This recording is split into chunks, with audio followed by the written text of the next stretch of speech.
Other news tonight, the Jim Wells County Jail was recently cited by the Texas Commission on Jail Standards for not being in compliance in certain areas. It stems from a lack of supporting documentation of suicide observation logs.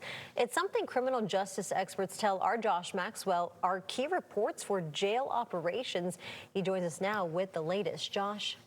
Mike, Leslie, the notice of noncompliance says the jail was unable to produce 11 out of 78 logs associated with cell checks. Experts say not having just one of those reports can have long-term impacts.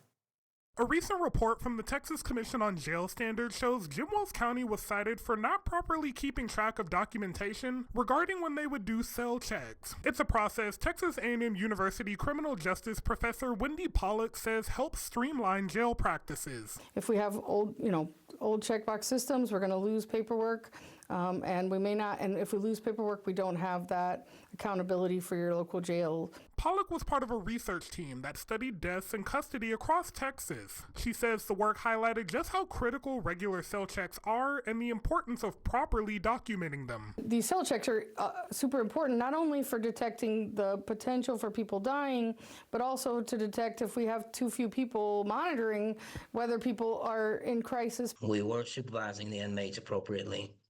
It's just that documentation wasn't being done the way it's required. Jim Wells County Sheriff Guy Baker says security cameras did show they were doing routine cell checks, but admits to needing a better way to produce and store those records. The checks were done, but we didn't have the paper on it. It was either lost, wasn't filed properly, or they didn't fill it out. Baker says that to get back in compliance with the state, they're switching to a new program that will help at a cost estimated to be $9,000 a year. It's an expense he says won't fall on taxpayers. Switch to a different software that will allow us to set each specific cell to the time frame that's appropriate for that particular inmate in their situation. A move Pollock says will help the agency detect patterns that may extend beyond the jail cell. It sort of helps detect internal and external problems earlier. So if you're not doing it, you're going to miss out on that opportunity to prevent things.